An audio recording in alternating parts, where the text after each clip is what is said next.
all of the different universe-generating mechanisms that have been proposed, some based on something called string theory, others based on something called inflationary cosmology, themselves require prior fine-tuning in the universe-generating mechanisms. What has gotten lost in translation to make that word, God, seem so unscientific, so unreasonable to so many people? Let's dive in. One of the scientists who first discovered these fine-tuning parameters was Fred Hoyle. And Hoyle was a pretty aggressive scientific atheist. He opposed the Big Bang and even gave the Big Bang its name, the Big Bang, as a kind of pejorative to make fun of the concept. But after he discovered some of these fine-tuning parameters, he had a shift in his philosophical perspective, in his worldview. And he was later quoted as saying that a common sense interpretation of the data, the fine-tuning data, suggests that a super intellect has monkeyed with physics and chemistry to make life possible. And I would say I love the way the monkeys always make it into the origins discussion, even if it's in physics. Always goes back to monkeys. Always monkeys, either at a typewriter or something. Yeah. There are other scientific hypotheses that don't use God as an explanation for all this. One is the simulation matrix theory, which Elon Musk talks about, or the idea of a multiverse. And when I had Neil deGrasse Tyson on, the astrophysicist, he said this. What was there before the beginning of the universe? Everyone asks this question. What's the simple answer? Oh, I'm delighted I can respond to you. We don't know. But we got top people working on it. Okay. You know what? There may have been a multiverse. I like that. I like the honesty. So we genuinely don't know. People just don't know, right? We don't know. There might have been a multiverse that's birthing universes, and we're one of them. But that just pushes the question one step further before that. What was around before the multiverse? So we just don't know. It's a frontier question right now. What is your response? I mean, a lot of astrophysicists and Elon Musk and others think it's actually about the multiverse. For those who don't know, what is the multiverse? And what's your response to that? Sure. The multiverse is the idea that, yes, the universe is incredibly finely tuned against all odds to make life possible.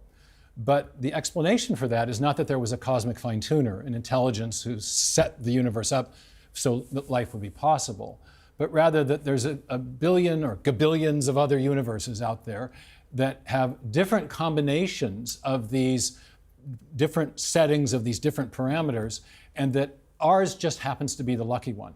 And the reason that we have life in our universe is not that it was designed for life, but rather there was a kind of giant cosmic lottery that is responsible, and that life must have arisen somewhere. And again, we just happen to be in the lucky universe. And my response. Yes. Yes, right. Well, the multiverse hypothesis is specifically relevant to explaining this fine-tuning. But there's a problem with it, and that is that if you have all these other universes out there, the very existence of these other universes does not explain the fine-tuning in our universe. And here's why. If those other universes are separate from our own, then there's no causal connection between them. So whatever happens in those other universes has no effect on our universe, including it has no effect on whatever process was responsible for setting the fine-tuning. So in virtue of that, multiverse proponents have had to propose a kind of common cause of all the universes, a universe-generating machine of some kind that could allow them to portray our universe as the lucky winner of a giant cosmic lottery. And that's where the rub comes in. But is that possible? Well, yeah, there's a problem with it. And that is that all of the different universe-generating mechanisms that have been proposed, some based on something called string theory, others based on something called inflationary cosmology, themselves require prior fine-tuning in the universe-generating mechanisms. And so you explain the fine-tuning in this universe by invoking a universe-generating mechanism, but that mechanism in turn has to be finely tuned, and so you're right back to where you started without an ultimate explanation for fine-tuning. And yet we know from our experience that when we find something that's finely tuned, think of a French recipe or an internal combustion engine or a radio dial, fine-tuning always requires, in our uniform and repeated experience, which is the basis of all scientific reasoning, it always requires a fine-tuner, an intelligence. So given that the multiverse hasn't given an ultimate explanation for fine-tuning, the best explanation for fine-tuning is still intelligent design.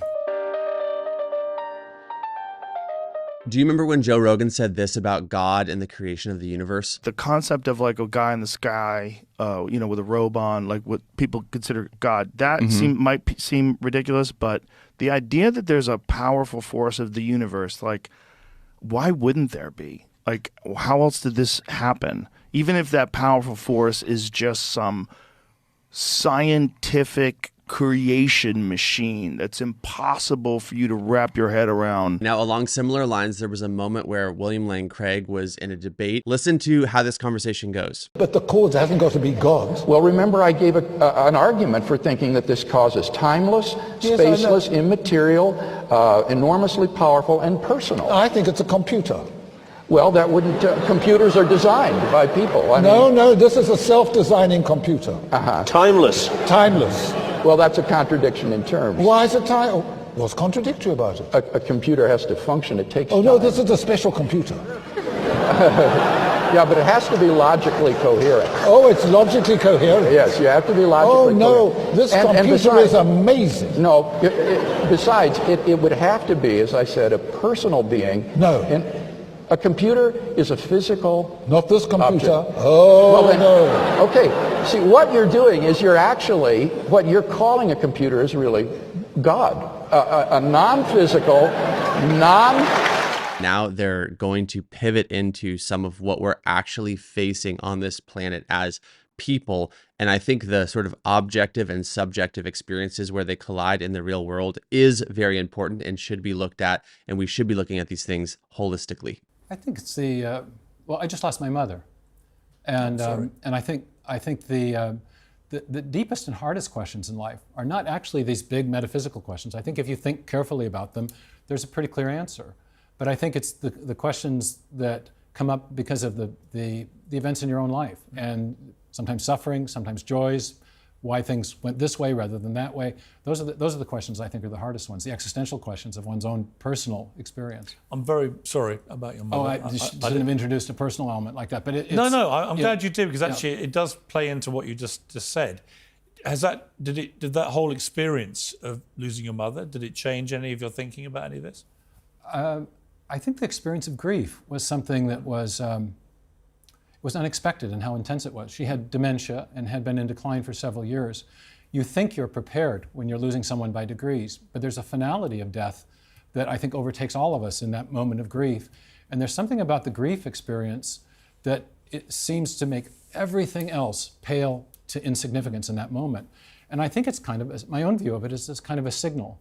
Like your conscience tells you what's right and wrong. I think grief is telling you about what's really important, and that in that instance, what was important is that we had lost a person of eternal value. And so, I think it was, you're never really prepared for the loss of a parent, and I thought I was, but I wasn't. Do you take comfort because of your religious conviction that you'll see your mother again in an afterlife? I absolutely do, yeah. And I think, when I was on the Rogan program, he was probing about both the objective evidence for belief in God and my subjective experience. And I would never base an argument to another scientist or philosopher on my subjective experience. But I think belief in God has, I think, legitimate objective and subjective basis. And I think that mysterious moment when you see a loved one passing, when the body is there, but the person is gone, it raises some profound metaphysical questions, or maybe a metaphysical awareness that there is something more than the material that is part of all of us. So in a way, what you went through with your mother may have actually intensified your own belief in your theory about all this. Yeah, sure. Because you felt it. Yeah, exactly. You see, that's where whenever I argue with atheists, I'm always struck by their refusal to go there into stuff like that. And yet they must themselves, through their own life experiences, have moments and experiences which must test their own conviction that there is nothing else. Yeah, absolutely. I think it's a both and thing if you're a believer. There's plenty of good, solid scientific evidence, good philosophical reasons for belief, but then there are these experiences too that we have along the way that suggest it's not just matter in motion. There's more to the world than the material stuff.